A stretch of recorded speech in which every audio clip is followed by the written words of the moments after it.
The auctions are arriving very soon in World of Tanks. How soon? Well, today is January 23rd, and they are arriving January 24th at 8 a.m. Eastern Time, if that's where you live, which is my time zone. But yeah, obviously you got all your time zones here. So the auctions are going to be here literally tomorrow at the time of recording. For some of you, it might be right now. And there is a lot of speculation of what tanks are going to be coming out. It's very hard to tell. I'll be breaking into my guesses for what I think, and it might differ from some other content creators, might not. I've really just looked at a lot of the content creators' comment section so I could get some ideas of what people were thinking in general, so I could come up with my own conclusions. Now, it seems like the auctions are going to be the exact same as last year's. You can bid with gold or credits. Each lot exclusively accepts bets in one predetermined in-game currency, gold or credits. If the cost of a lot is specified in gold, it will not be possible to bid with credits, and the same for the other way around. Manage your bids in real time, adjust or cancel your bid while the lot is active, yep. And I'm obviously guessing that if you don't win the bid, you'll get all of your currency returned, because that would only make sense. So let's take a look at this video that Wargaming has made and see what's going on. Your bids, ladies and gentlemen. The auction will commence January 24th. Okay. 5 days and 5 lots. Different tiers, different mechanics, even different numbers of guns. Even different numbers of guns. Now that alone there has brought a lot of speculation of what's going to be coming into the game. And they don't exactly show anything, but I can already tell you what my prediction is, and this is it. The ISU 122-2. It's a Tier 8 Soviet tank destroyer. And it's a really interesting one at that, but this is my prediction for the double-barreled vehicle. I don't really think there's any other double-barreled tanks in the works right now. I could be wrong, but I'm not aware of any others. Let me know in the comments if I'm missing one. But this vehicle, I think it checks the box for a tank that will be hitting the auctions. Now, just looking at it, it doesn't look to be very impressive. Its armor is about 200 millimeters on the superstructure, which is all right. You'll get bounces from Tier 7s, but from Tier 8s and 9s, there's no way you're going to get bounces at all when it comes to this vehicle's armor profile, especially the sides only being 65 and the rear at 40. Not very good armor. Mobility-wise, it's all right, though. Reverse is at 20, which is really impressive. Has a top speed of 40, and I mean, it's all right on mobility. It's really the gun, though, that we want to take a look at. This features a 122 BL-13S with 258 mils of standard pen and 390 damage. It also has 300 mils of gold pen, although that's really nothing crazy for what it is.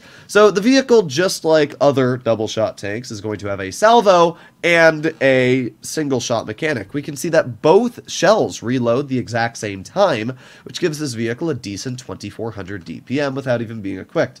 Obviously, if you're running food on this tank and all of your other things, the DPM is going to go up quite a bit, which will actually make the vehicle quite dangerous. 0.34 dispersion, 0.15 on move, actually pretty accurate when it comes to on-movement dispersion values. So the vehicle looks alright. I don't really know how it'll play. It's a big box, and its camo values are really bad, which makes sense. So, we'll see. But that's my prediction for the double-barreled tanks that will be, or double-barreled tank that will be coming into the game in the auctions. But all the lots have one thing in common. They're all valuable tanks, and each one is valuable in its own way. One of the lots is a new Apex Predator. It features an impressive combination of mobility, armor, and firepower, or it can become a shell itself, if necessary. So obviously, this is referring to a rocket boost vehicle. A shell itself, if necessary, means that it can use the rockets to ram something. And there's only 2 predictions for a rocket boosting vehicle. We have the BZ-176 or the TT-130M, a rocket boosting Czech heavy. Kind of weird, because you wouldn't expect the Czechs to have rocket boosting vehicles, but alright, whatever floats Wargaming's boat. Both of these vehicles have the possibility of checking all the boxes. For example, this tank has really good armor. Even though I hate the way Tanks GG does it, and it says that upper plate looks pretty pennable, it's not. It's like 270 mils thick, and using the 5 degrees of gun depression this vehicle has, that goes upwards of 308 mils thick. So the tank's actually got really, really good armor. The vehicle also has incredible levels of turret armor, but just like the VZ-55, has a pretty big hatch on the roof. Activating its rockets allow it to go 45 kilometers per hour with a power-to-weight ratio of 32. Not actually that fast, to be completely real, but obviously you can activate the super speed on this vehicle and then also put on something like a turbo and allow the vehicle to go upwards of 50. So it's going to be a lot better depending on what you're running here and there. Overall, this tank looks decent, but it doesn't look anything crazy. I don't think that it's going to be this vehicle, even though some people might think it is. Personally, I believe it's going to be the BZ-176, mainly because Wargaming said Apex Predator, and usually when they're referring to an Apex Predator, it's a tier 10, and that Czech Heavy is a tier 9. The BZ-176 kind of just looks like a better BZ-75 with some slight downsides here and there. For example, taking a look at the gun, it's got slightly better DPM at the downside of worse damage per shot, but it's not a lot worse. It's 650 versus 560. The gun, I actually think, seems better because 560 alpha means you're going to have a faster reload while still chunking very hard. You're going to have better dispersion values, which is going to be quite nice. And, well, mobility-wise, the tank's not great, but again, it does have rocket boosts. You can activate the rockets and then put on your turbo, and you'll be able to go upwards of 50 kilometers per hour. The vehicle also features a very, very solid armor profile, and this is where I feel like it's going to be a lot better than the BZ-75. This tank, just on flat ground against heat shells, is upwards of about 340 millimeters thick on that upper plate. This vehicle has good heat at 320, so it's a very, very strong upper plate. The turret, I mean, you're never going to pen that unless you're in like a tier 10 TD, and even then that's going to be challenging. You do have hatches on the roof, but as you can see, they're kind of small. They're kind of like 5A hatches. Compare that to obviously a BZ-75, and I mean, this vehicle is strides ahead of it in the armor department, and that's really the big downside. The BZ-75 against the same 320 mils of heat pen, well, I mean, it's got good gun depression, but first of all, vehicles that have enough pen, like 330, 40 mils, can cut directly through the lower half of this vehicle's turret.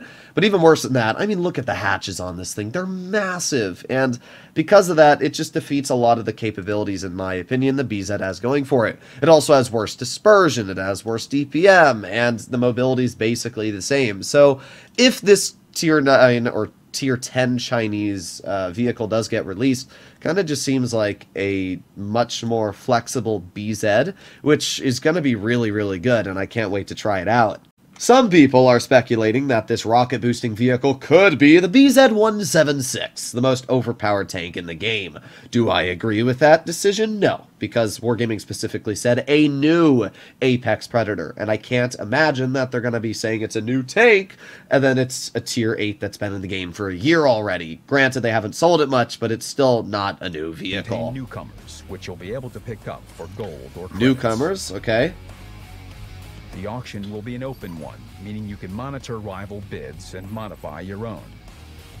If your bid doesn't win or you cancel it, you'll get all the resources you invested back. Which is obviously If it does good. win, you'll become one of a select few owners of a rare vehicle. Check the auction every day so you don't miss any good deals. And keep an eye on the bids, because there are more bidders than there are lots. Good luck, Commanders.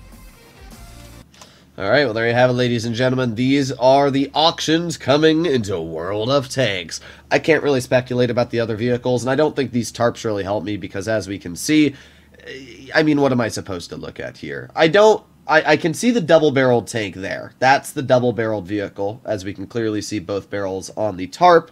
But I have no clue what that is. It looks like a tank destroyer, but that's as much as I can say.